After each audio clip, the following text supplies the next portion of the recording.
Good morning students, मैं DK Kushwaha पुनः एक बार आपका ARD इंस्टीट्यूट में स्वागत करता हूं। जैसा कि मैंने पिछले क्लास में बोला था कि एडवांस क्वेश्चन का मैं अगली बार टेस्ट सीरीज लेके आ रहा हूं, तो मैं लेके आ गया हूं और आपको आज मात्र 15 क्वेश्चन होंगे, लेकिन उस 15 क्वेश्चन से हम लोग लगभग 80-90 क्वेश्चन तैयार करेंगे। सो प्लीज़ क्वेश्चन को लास्ट तक देखते रहें और सिर्फ आप इत्मीनान से देखें, कुछ लिखने की फिलहाल ज़रूरत नहीं है, सिर्फ अपने आंसर को मिलाइएगा। ठीक है, मैं 3 बार में 5-5 क्वेश्चन का सेट बना के दूंगा और आपको अपने मन में आंसर रखना है। लास्ट में कितना अपने नंबर लाया है वो कमेंट में डाल देना है। ठीक है, तो मैं प्रत्येक क्वेश्चन के लिए कुछ यूनिक चीज लाया हूँ। आपको वो क्वेश्चन मैंने सिलेक्ट किया है जो हर एग्जाम में दिखाई देते हैं, आप भी देखते हैं, लेकिन एग्जाम में जैसे आते हैं तो ऑप्शन देखते हैं और हम लोग गड़बड़ा जाते हैं और ऑप्शन के अनुसार कभी गेसिंग करके मारे तो सही, कभी गलत, ऐसा हो जाता है। तो आज उस चीज़ से निजात पा रहे हैं हम लोग, वो कंप्लीट कर देंगे, उसमें हड़बड़ाने की जरूरत नहीं है। और अच्छे से देखें, जहाँ से क्वेश्चन आता है हमने सिलेक्ट किया है, तो आपको बहुत अच्छा लगेगा। ठीक है, तो देखिए हम 5-5 क्वेश्चन का सेट देंगे और क्वेश्चन देने के बाद 5 मिनट के पास आपके पास टाइम होगा बनाने के लिए। सो प्लीज बनाए, स्टार्ट।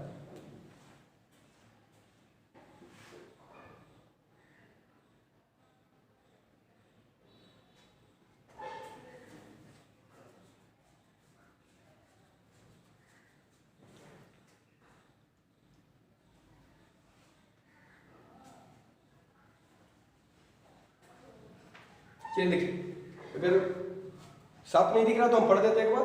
पहला क्वेश्चन था वायुमंडल की दूसरी सबसे निचली परत कौन सी है? तो ये में था क्षोभ मंडल, क्षोभ मंडल का होता है ट्रोपोस्फेयर। बी है समताप मंडल, स्टेथोस्फेयर। ओजोन मंडल सी में है, ओजोनोस्फेयर। और डी में है आयन मंडल, आयनोस्फेयर। ठीक है, आपको इसमें से चारों में से कोई सिलेक्ट कर लेना है। शरीर में कितनी ज्ञानेंद्रियां हैं? तो शरीर में कितनी ज्ञानेंद्रियां हैं, मतलब जिससे आप किसी चीज को फील कर पाते हैं। ठीक है, सेंसर जिसको बोल सकते हैं। तो A 6, B में है 7, C में है 5 और D में है 10। यहाँ देखिए 3 नंबर में है वॉलीबॉल के प्रत्येक दल में कितनी खिलाड़ियों की संख्या होती है। वॉलीबॉल का जो होता है टीम, 2 टीम होते हैं, तो प्रत्येक टीम में कितनी खिलाड़ियों की संख्या होती है आपको डिसाइड करना है। A में है 9, B में है 5, C में है 6 और D में है 7। बहुत बार इस क्वेश्चन को देखे होंगे और आसान याद भी होगा, ऐसा कोई बात नहीं है।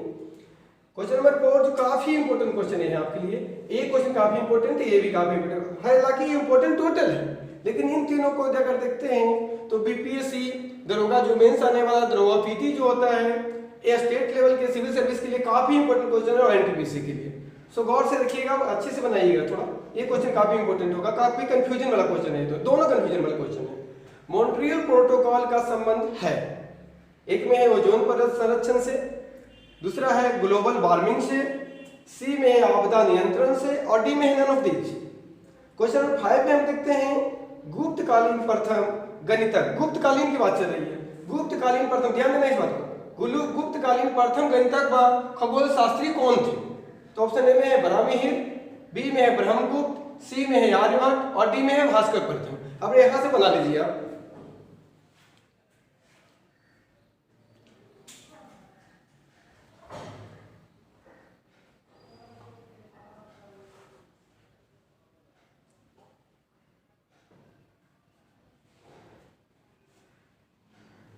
चलिए टाइम समाप्त होता है।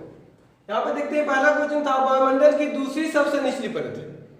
तो सबको पता है कि सबसे निचली परत कौन होता है? क्षोभ मंडल, स्टेथोस्फीयर। अंग्रेजी याद रखेंगे, इंग्लिश याद रखिएगा, इसका काफी कंफ्यूजन होगा।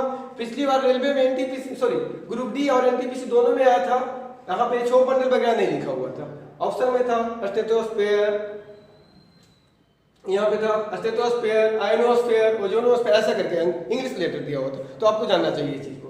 तो ध्यान दीजिएगा, यहाँ पे हम एक हल्का सा ट्रिक दे रहे हैं, ज्यादा परेशानी होने की जरूरत नहीं है, याद हो जाएगा तुरंत। जैसे कभी मोस्ट होता है, मोस्ट में सबसे अच्छा, उसमें सिर्फ आई लगा देना है, EIMOST ऐसे लिखना है, ऊपर से नीचे की मोस्ट, मोस्ट के ऊपर EI मतलब आई मोस्ट लगा देना है। तो आई मोस्ट मतलब देख लीजिए कितना लेयर हुआ, 1 2 3 4 5 6, लेकिन परतों की संख्या मात्र 5 होती है। वायुमंडल के लेयर को 5 लेयर में डिवाइड किया गया है। तो देखिए सबसे नीचे कौन है? ट्रोपोस्फियर मतलब क्षोभ मंडल, क्षोभ मंडल। एस से हो गया स्टेथोस्फीयर, ए हो गया समताप मंडल। मंडल। अरे ओजोनोस्फीयर है आयन मंडल, लेकिन आयन मंडल को समाप्त करके समताप मंडल में ही डाला गया है, स्ट्रेटोस्फीयर में ही इसको डाल दिया गया है।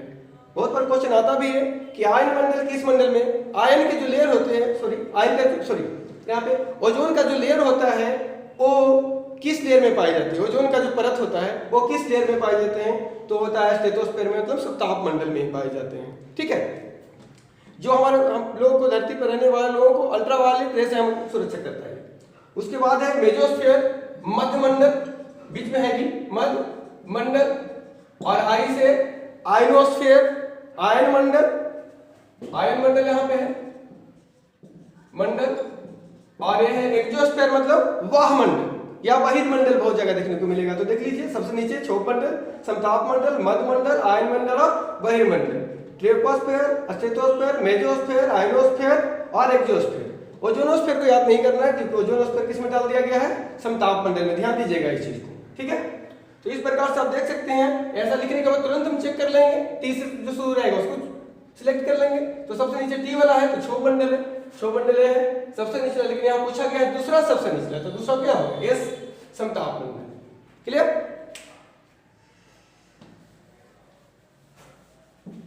उसके बाद यहाँ देखते हैं शरीर में कितनी ज्ञानेंद्रियां होती है। तो ज्ञानेंद्रियां मतलब जिससे आप ज्ञान अर्जित करते हैं, जिससे बाहरी किसी भी इंफॉर्मेशन को हम कलेक्ट कर पाते हैं, जिसके माध्यम से। तो कितना है, अब सोच लीजिए आपके शरीर में क्या क्या है जिसके माध्यम से इंफॉर्मेशन हम लेते हैं। तो सबसे बड़ा इंफॉर्मेशन तो हम खाने का लेते हैं, तो जीभ बोल सकते हैं या मुख बोल सकते हैं। मुख ले लीजिए, एक हो गया, या जीभ रहेगा तो जीभ चलेगा, कोई दिक्कत नहीं है। दूसरा है त्वचा से लेते हैं, स्किन से लेते हैं, टच करता तो फील हो जाता है। त्वचा देखने का काम करते हैं, आंख हो गए, फिर सुनने का काम करते हैं, कान हो गया, और फिर सुगंध इसमें लेते हैं हम लोग नाक। तो काउंट कर लीजिए, इसके अलावा कोई और नहीं होंगे। तो ज्ञानेंद्रियों की संख्या हमारे पास 5 है। ठीक है,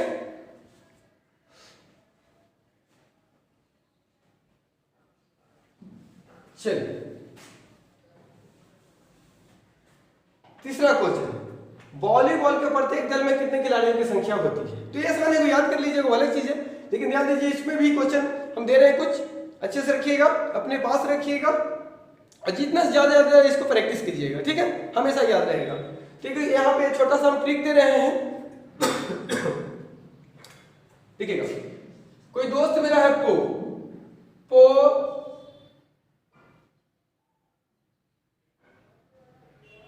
पोबास, ठीक है, पोबास बाली ने जिम खोला है, जिम खोला है, ध्यान दीजिएगा, पोबास वाली ने जिम खोला है। तो यहां पे देख लीजिए, पो से हो गया पोलो, पोलो में 4 खिलाड़ी, 4 से शुरू करेंगे, पोलो हो गया 4, बास से हो गया बास्केटबॉल, बास्केटबॉल में हो जाएगा 5, बढ़ते चला जाएगा। उसके बाद आ जाता है बाली, मतलब वॉलीबॉल, तो वॉलीबॉल में कितना हो जाएगा 6। उसके बाद है ने से हो जाएगा नेटबॉल में हो जाएंगे 7। फिर उसके बाद आ रहा है जिम से हो जाएगा जिम्नास्टिक में हो जाएंगे 8। खो से हो जाएगा खो। तो ध्यान दीजिए इसमें होते हैं 9।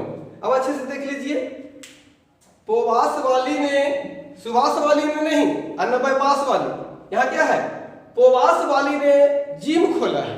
ठीक है, पोवास वाली ने जिम खोला है।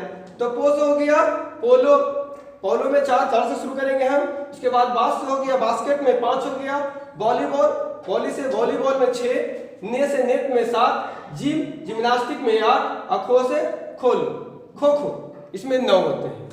हालांकि नेट बॉल में भी 7 होते हैं, कबड्डी में भी 7 होते हैं, तो आप ऐसे भी जानते हैं, लेकिन ये ज्यादा कंफ्यूजन वाले क्वेश्चन थे, क्लियर हो जाएगा। और अगर बोल दिया जाए कि सबसे ज्यादा खिलाड़ियों की संख्या किसमें होती है, तो किसमें होता है, रग्बी फुटबॉल में होता है। रग्बी फुटबॉल सबसे ज्यादा खिलाड़ी इसमें होते हैं, खिलाड़ियों की संख्या 15 होती है। ठीक है, तो इसको 2-3 बार पढ़िएगा, याद हो जाएगा। तो अब देख लीजिए, सॉरी तो इसमें क्या वॉलीबॉल के प्रत्येक दल में कितने खिलाड़ी हो गए? तो वॉली में कितना आ रहा था? 6 आ रहा था।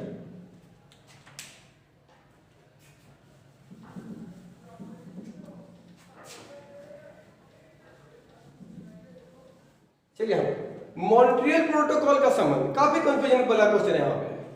तो पहली बात देख लीजिए, मॉन्ट्रियल प्रोटोकॉल जब भी प्रोटोकॉल में तो सबसे पहले ही हुआ है। तो सबसे पहले क्या किया गया है कि मॉन्ट्रियल प्रोटोकॉल हुआ है कब? ये हुआ है 1987 ईस्वी में। कहाँ हुआ है? मॉन्ट्रियल में हुआ था। और मॉन्ट्रियल है कहाँ? कनाडा में है। तो सबसे पहले हम लोग को ओजोन परत के संरक्षण के लिए विचार किया गया था। ओजोन परत संरक्षण हो सकता है या यहाँ पे हो सकता है क्या? CFC। CFC होता है CFC, क्लोरोफ्लोरोकार्बन। इसके इसके उत्सर्जन पर नियंत्रण करने के लिए मॉन्ट्रियल प्रोटोकॉल किया गया था 1987 ईस्वी में। तो इसका आंसर मॉन्ट्रियल प्रोटोकॉल का संबंध ओजोन परत संरक्षण से या CFC के उत्सर्जन से है। उसके बाद देखिए ग्लोबल वार्मिंग, ये भी काफी इंपॉर्टेंट है। ओजोन परत संरक्षण दिवस पता है कब मनाया जाता है? 16 अक्टूबर को ओजोन परत संरक्षण दिवस मनाया जाता है, ध्यान दीजिएगा। बी में था ग्लोबल वार्मिंग। तो ग्लोबल वार्मिंग मतलब क्या है? हरितगृह प्रभाव। तो हरितगृह प्रभाव में सबसे ज्यादा किसका होता है? कार्बन डाइऑक्साइड का माना गया है। तो समझिए कार्बन डाइऑक्साइड के उत्सर्जन पर नियंत्रण, या फिर बोल सकते हैं हरितगृह गैसों के उत्सर्जन पर नियंत्रण, या ग्लोबल वार्मिंग, सबसे सटीक शब्द यहाँ पे है। तो ये किया गया था, इसका था 1997, 10 साल बाद हुआ है। उसका नाम था क्योटो प्रोटोकॉल।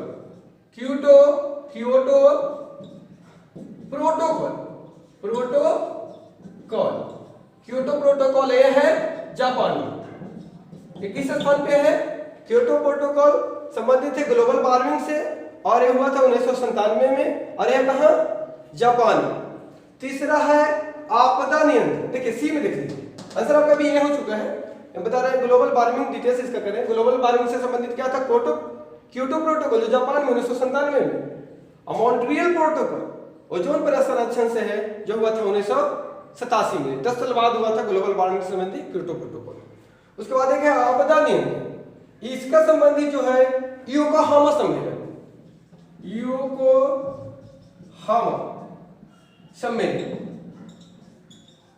ये हुआ 1994 में, और ये भी कहाँ है? जापान में ही हुआ है। योकोहामा सम्मेलन का संबंध हो जाता है आपदा नियंत्रण से, और हुआ है कब? 1994 में। कहाँ है? जापान में है, ठीक है। और विश्व आपदा नियंत्रण दिवस, विश्व आपदा नियंत्रण दिवस यदि पूछा जाए तो मनाया जाता है 15 सितंबर। ध्यान दीजिएगा, विश्व आपदा दिवस, विश्व आपदा नियंत्रण दिवस होता है आपका 15 सितंबर को। और यहाँ पे है ओजोन परत संरक्षण दिवस 16 अक्टूबर को। और ध्यान दीजिएगा ओजोन परत संरक्षण संबंधित कौन है? Montreal protocol. ग्लोबल वार्मिंग संबंधित है क्योटो प्रोटोकॉल, और आपदा नियंत्रण से है योकोहामा सम्मेलन, ठीक है। इस प्रकार से 4 क्वेश्चन हमने कंप्लीट किया है, काउंट कर लीजिएगा। 20 पार हो गया होगा 4 में। इसके माध्यम से 20 क्वेश्चन का क्लियर हुआ होगा। अब देखिए गुप्तकालीन, एक क्वेश्चन काफी कंफ्यूजन में है। गुप्तकालीन प्रथम गणितज्ञ व खगोल शास्त्री कौन थे? तो गुप्तकालीन प्रथम गणितज्ञ और खगोल शास्त्री माना गया है आर्यभट्ट। आर्यभट्ट थे गुप्तकालीन प्रथम खगोल शास्त्री, मैथमेटिशियन और एस्ट्रोनॉमर। किसको माना गया है? आर्यभट्ट को माना गया है। पिछली बार बीपीएससी में क्वेश्चन आ चुका है, ध्यान दीजिएगा, दरोगा में पिछली बार आया है। यहाँ पे देखते हैं, अगर यहाँ पे पहला की जगह पर अगर दूसरा रहता कि दूसरा कौन है, तो दूसरा गणितज्ञ, दूसरा जो हो जाते हैं, दूसरा है बराहमिहिर। दूसरे कौन है? बराहमिहिर। आर्यभट्ट ने 2 पुस्तक लिखा है, आर्यभट्टियम, इनका पुस्तक का नाम है आर्यभट्टियम, सभी पढ़ लेते हैं, आर्यभट्टियम, और एक है दूसरा है सूर्य सिद्धांत। सूर्य सिद्धांत, इन दोनों को पुस्तकों को आर्यभट्ट ने लिखा है।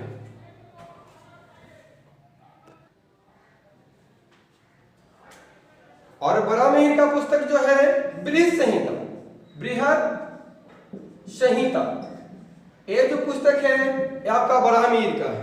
ध्यान दीजिएगा, आर्यभट्ट का कौन सा है? आर्यभट्टियम असूत्र सिद्धांत। और बारामीर का है बृहत संहिता।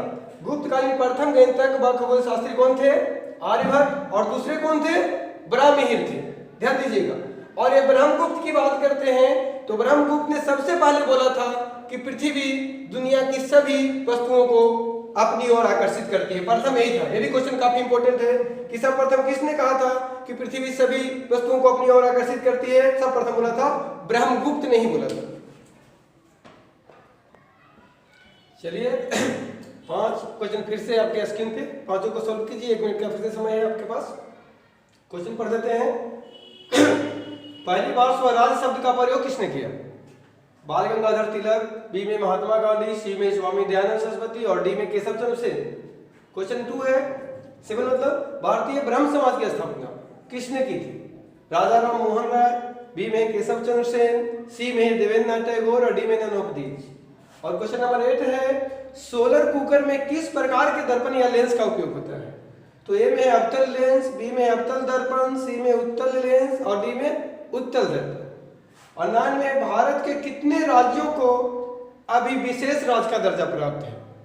ध्यान दीजिएगा, विशेष राज्य का दर्जा। नंबर ए में है 10, बी में है 7, सी में है 6 और डी में है 8। 10th क्वेश्चन देखते हैं। कौन सा मूल अधिकार भारतीयों के साथ साथ विदेशी नागरिकों को भी प्राप्त है? तो अनुच्छेद 14, अनुच्छेद 15, अनुच्छेद 16 और अनुच्छेद 19। डिसाइड कीजिए। टाइम ज्यादा लग रहा है इसलिए थोड़ा सा तेजी में बताएंगे आप। तो कहा जाता है पहली बार स्वराज शब्द यहाँ पे है, तो आपको पता होना चाहिए पहली बार स्वराज शब्द का इस्तेमाल स्वामी दयानंद सरस्वती ने किया था। और स्वराज हमारा जन्म सिद्ध अधिकार है और मैं इसे लेके रहूंगा, वो शब्द बाल गंगाधर तिलक ने कहा था। इसका आंसर सी होगा। पहली बार स्वराज शब्द तो स्वामी दयानंद सरस्वती, और बाल गंगाधर तिलक ने क्या कहा था कि स्वराज हमारा जन्म सिद्ध अधिकार है और मैं इसे लेकर रहूंगा। इसे नोट कर लीजिए। और महात्मा गांधी ने पुस्तक लिखा था हिंद स्वराज। हिंद स्वराज एग्जाम में आया वो क्वेश्चन है। हिंद स्वराज किसकी पुस्तक है? तो महात्मा गांधी की। ठीक है, चलिए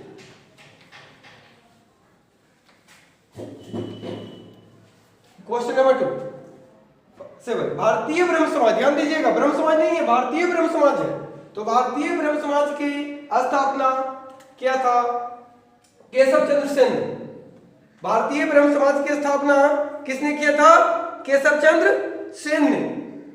और ध्यान दीजिएगा, और अगर यहां ब्रह्म समाज होता तो राजा राम मोहन राय होते। पिछली बार दरोगा में, इसी बार दरोगा पीटी में आ चुका है क्वेश्चन कि ब्रह्म समाज की स्थापना किसने की?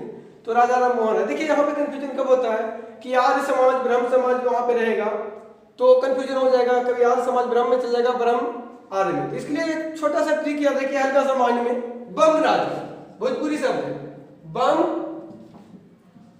बम राजा। ठीक है, बम राजा यहाँ पे है तो ब्रह्म समाज राजा राम मोहन राय। हमेशा ही कंफ्यूजन को दूर कर देगा आपका। ब्रह्म समाज के लिए क्या रखेंगे? बम राजा। तो ब्रह्म समाज राजा राम, बम से ब्रह्म समाज, राजा से राजा राम मोहन राय। तो बम राजा ब्रह्म समाज होता तो राजा राम मोहन राय होंगे, लेकिन यहाँ पे क्या है? भारतीय ब्रह्म समाज, तो केशव चंद्र सेन। एक और होते हैं आदि ब्रह्म समाज। आदि ब्रह्म समाज, तो आदि ब्रह्म समाज के जो संस्थापक हैं वो देवेंद्र नाथ टैगोर हैं। आदि ब्रह्म समाज के संस्थापक देवेंद्र नाथ टैगोर, भारतीय ब्रह्म समाज के संस्थापक केशव चंद्र सेन और ब्रह्म समाज के संस्थापक राजा राम मोहन राय। चलिए यहां पर लिखा सोलर कुकर में किस प्रकार के दर्पण का इस्तेमाल होता है? तो बिहार एसएससी की एग्जाम में इस बार क्वेश्चन आ चुका है इंटर स्तरीय कि सोलर कुकर में किस प्रकार के दर्पण या लेंस का उपयोग होता है। तो ध्यान दीजिएगा, जो नजदीक में जो भी काम होगा, हम जो नजदीक में सामान रख के काम करते हैं सब में अवतर रहेगा, या तो लेंस होगा या तो दर्पण होगा। तो ये बस आपको डिसाइड करना है, लेंस और दर्पण में डिफाइन कर लेना है। लेकिन नजदीक वाला कोई भी काम होगा सब में अवतर, और दूर वाला काम भी जो भी होगा, दूर मतलब ऊ, दूर से कोई जा रहा है तो क्या बोलते हैं? ऊ जा रहा है, तो ऊ वाला में क्या हो जाएगा? दूर वाला में हमेशा ऊ मतलब उत्तल दर्पण या लेंस। यहाँ क्या है? Solar cooker. तो सोलर कुकर खाना कहाँ बनेगा? नजदीक में रख के बनेगा, तो क्या बनेगा? कुकर में आप दर्पण होते हैं, तो सोलर कुकर में क्या बनेगा? अवतल दर्पण। जैसे हजामती, हजामत जो बनाते हैं हजामती दर्पण यदि बोल जाए तो इसमें भी अवतल दर्पण। डॉक्टरी, डॉक्टर जो होते हैं दांत देखने के लिए करते हैं, दांत के डॉक्टर जो देखते हैं आपको वो भी अवतल दर्पण, ठीक है। सोलर कुकर में अवतल दर्पण। और यहां पे आ जाएगा यदि निकट दृष्टि दोष, निकट नजदीक का बोल रहा है, दृष्टि दोष यदि कह दिया जाए तो इसमें अवतल लेंस हो जाएगा खाली। लेकिन जैसे दूर की बात हो तो दूर दृष्टि दोष, दूर दृष्टि दोष यदि हो, उत्तल लेंस क्या हो जाएगा, उत्तल। दूर वाला क्या बोलते हैं, ऊ मतलब उत्तल, ऊ मतलब ऊ, और उत्तल लेंस दूर दृष्टि दोष में। या साइड मिरर, तो साइड मिरर में क्या करते हैं, गाड़ी में हम देखते हैं पीछे के साथ चीज को, दूर के चीज को देखने के लिए करते हैं, तो गाड़ी में साइड मिरर मिरर में हम क्या करते हैं, उत्तल दर्पण का इस्तेमाल करते हैं। देखेंगे दर्पण में ना जी, उत्तल दर्पण का इस्तेमाल करते हैं, ठीक है।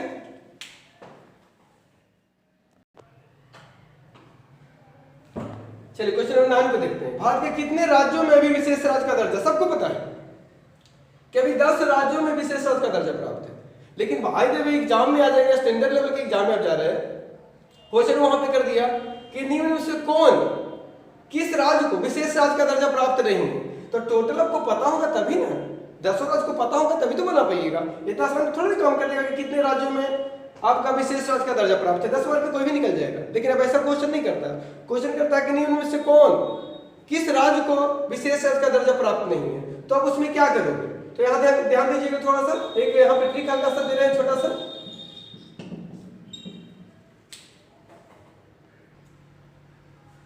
देखिए एक छोटा सा ट्रिक है, मिस यू मीना मन में तू है। हम लोग मगही में एक बात बोलते हैं, जब किसी से ज्यादा प्यार होता है, ज्यादा लगाव होता है, तो उसको बहुत इज्जत के साथ बोलते हैं कि मिस यू मीना मन में तू हा। तो ध्यान दीजिएगा, हा थोड़ा सा बढ़ा जाता है उस कंडीशन में। तो मिस मतलब क्या हो जाएगा, एम आई से मिजोरम, एम आई से हो गया मिजोरम आपका, डबल एस से आ जाएगा सिक्किम, ध्यान दीजिएगा सिक्किम, यू से उत्तराखंड, एमी से मेघालय, एनए से लेते हैं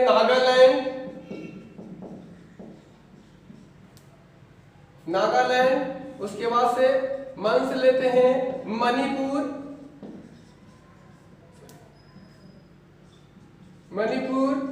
उसके बाद एम को छोड़ देते हैं, टी से लेते हैं त्रिपुरा, एस से लेते हैं हिमाचल प्रदेश,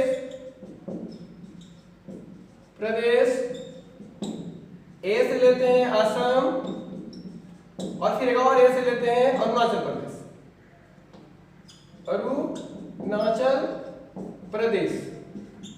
देखिए 10 पूरा हो गया है।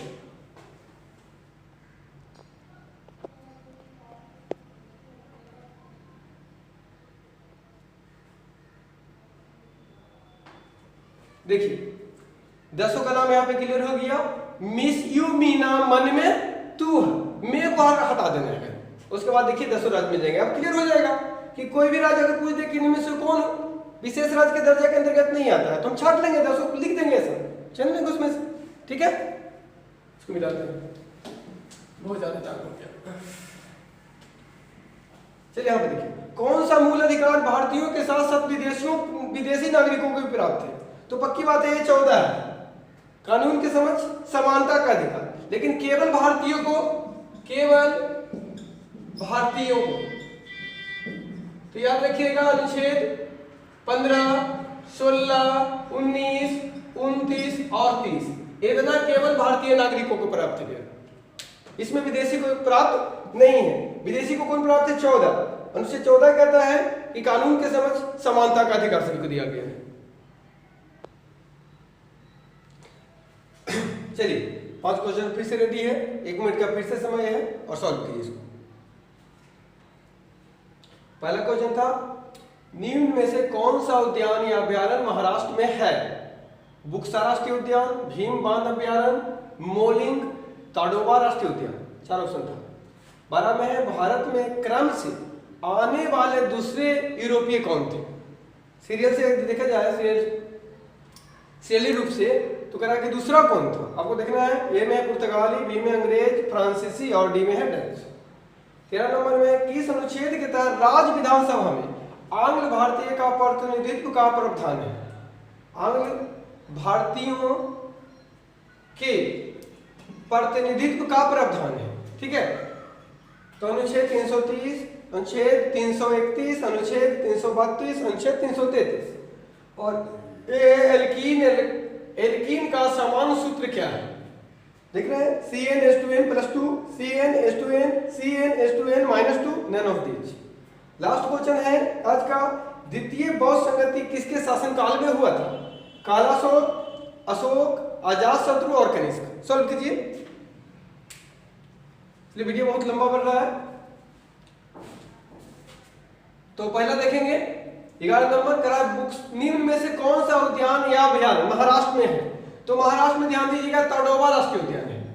और एक भी क्वेश्चन, जितना भी 15 सिलेक्टिव क्वेश्चन है, काफी कंफ्यूजन वाला क्वेश्चन है, आप देखेंगे और पक्की बात है गेसिंग करके मार दिए होगा, अलग बात है, लेकिन यहाँ पे तो रहता है कुछ ना कुछ। तो ध्यान दीजिए, एग्जाम में और प्रेशर ज्यादा होता है। तो निम्न से कौन सा उद्यान या अभ्यारण्य महाराष्ट्र में है? तो ताडोबा राष्ट्रीय उद्यान महाराष्ट्र में है। सबके बारे में जान लेते थोड़ा। भीम बांध यानी बिहार में, ध्यान दीजिएगा, बिहार में मुंगेर जिला, यहाँ पे बंदूक की फैक्ट्री आपके पास है। और बुक्सा ये पश्चिम बंगाल में है, बुक्सा पश्चिम बंगाल, वेस्ट बंगाल में है। और मोलिंग काफी इंपॉर्टेंट है, इसके साथ एक आता है नामदफा। ये दोनों जो है अरुणाचल प्रदेश, अरुणाचल प्रदेश में है मोलिंग और नामदफा, ठीक है। मोलिंग और नामदफा दोनों कहाँ है? अरुणाचल प्रदेश में। तो कौन सा अभ्यारण्य महाराष्ट्र में? ताडोबा, यानी डी। चलिए यहां देखिए, भारत में क्रम से आने वाले दूसरे यूरोपीय। तो पहली बात ध्यान दीजिए, काफी कंफ्यूजन वाला क्वेश्चन है, याद है तो अच्छी बात है, तो काफी कंफ्यूजन है, इसको कंफ्यूजन दूर कर देते हैं। एक ट्रिक याद रखिएगा, PDEDF, पीडीएफ याद रखते हैं ना, तो थोड़ा सा ध्यान देना है। PDEDF, पीडीएफ नहीं, PDEDF, PDEDF। तो यहां पे क्या आ जाएगा? P से हो गए पुर्तगाली, P से हो गए पुर्तगाली, सीरियस ढंग से समझेंगे। और D से हो गए डच, और E से हो गए अंग्रेज, और फिर D से हो गए डेनिश, और फिर F से हो गए फ्रांसीसी। ध्यान दीजिएगा, PDEDF मतलब पुर्तगाली, डच, अंग्रेज, डेनिश और फ्रांसीसी। सबसे पहले पुर्तगाली, उसके बाद डच, उसके बाद अंग्रेज, उसके बाद डेनिश, उसके बाद फ्रांसीसी। पुर्तगाली आए थे 1498 में, डच आए थे 1602 में, अंग्रेज आए थे 1608 में, डेनिश आए थे 1616 में, और ये आए थे 1664 में। ये याद रखिएगा थोड़ा सा। अब यहाँ पे ध्यान दीजिए, एक इसी में से क्या क्वेश्चन निकल गया? 5 दूनी 10 क्वेश्चन तो यहाँ तैयार होता है एक क्वेश्चन में, ध्यान देते हैं तो ध्यान देते। दूसरी है, भारत में क्रम से आने वाले दूसरे, तीसरे, चौथे कुछ भी पूछ दे, हम यहाँ पीडीएफ लिखेंगे, निकाल लेंगे। एफ वाला 5वां हो जाएगा, मतलब फ्रांसीसी 5वां था। यहाँ पूछ रहा है दूसरे, तो दूसरे कौन हो जाएगा? ध्यान दीजिए, दूसरे डच है, डच इसमें है, यानी डी ऑप्शन हो गया आपके पास। भारत में क्रम से आने वाले दूसरे यूरोपीय डच, और कैसे है? PDEDF, याद रखिएगा। किस अनुच्छेद के तहत राज्य विधानसभा में आंग्ल भारतीयों के प्रतिनिधित्व का प्रावधान है? आजकल पॉलिटी का क्वेश्चन बहुत परेशान करता है, और खास तौर पर आर्टिकल। तो ध्यान दीजिए, काफी क्लोज है सबका अपना। किस अनुच्छेद के तहत राज्य विधानसभा में आंग्ल भारतीयों के प्रतिनिधित्व का प्रावधान है? तो 333 सबके बारे में जानते हैं। 330 जो है ये लोकसभा में SC/ST का, SC और ST के लिए आरक्षण, सीट का आरक्षण है। 331 याद रखिएगा सीरियल से, लोकसभा में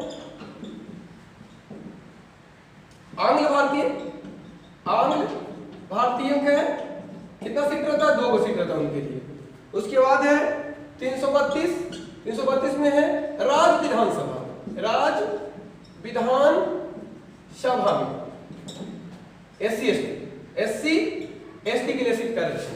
और 333 अगर आ जाते हैं तो राज्य विधानसभा में आंग्ल भारतीयों के लिए सीट का आरक्षण है कितना है, तो राज्य में 1 है। ध्यान दीजिएगा फिर से 330 और 331 लोकसभा से चलेगा तो पहले SC ST और 31 में आ जाएंगे, 30 के बाद 31 में आंग्ल भारतीय। 332 आते हैं तो राज्य विधानसभा में SC ST, उसके बाद आएंगे तो आंग्ल भारतीय के लिए 1 सीट राज्य विधानसभा में और 2 सीट होते हैं लोकसभा में। तो लोकसभा से संबंधित कौन कौन हो गए, 330 और 331, राज्य विधानसभा से 332 और 333 हो गए। चलिए देखिए क्वेश्चन नंबर 14, एल्कीन का समांश। तो 3 ग्रुप बनते हैं, एल्कीन, एल्केन, एल्काइन। याद रखिएगा केन, कीन, काइन, बस केन, कीन, काइन। तो सबसे पहले क्या हो जाएगा, CnH2n +2 ए आ गया। उसके बाद इसमें आते हैं CnH2n, बस इसमें आ गया CnH2n -2। ध्यान दीजिएगा केन हो गया एल्केन, एल्केन, एल्कीन, एल्काइन, ठीक है, एल्काइन हो गया। तो एल्केन में केन, कीन, काइन। तो केन में क्या है, पूरा हो गया CnH2n +2 और फिर 2 घटते चल जाएगा। तो इसमें से 2 घटेगा तो कितना हो जाएगा, 2 समाप्त हो गया, तो CnH2n आ गया। फिर इसमें से भी 2 घटाएंगे तो क्या हो जाएगा, कुछ नहीं तो माइनस लिखना पड़ेगा। तो एल्केन में CnH2n +2, केन, कीन, काइन। केन में +2 और कीन में 2 घट गया और काइन में 2 और घट गया, मतलब 2 घटते चल जाएंगे। याद रखेंगे केन, कीन, काइन। तो क्या है, कीन है, कीन देख लीजिए। तो कीन में क्या हो जाएगा, ए हो जाएगा। क्या है, बी ऑप्शन आपके पास है।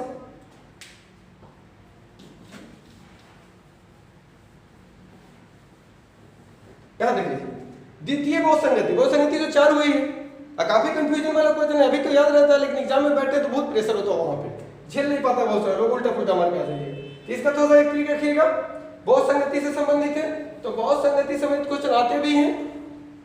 ध्यान दीजिएगा आका अक, आका अक, आका अक क्या हो गया, आ से अजात शत्रु,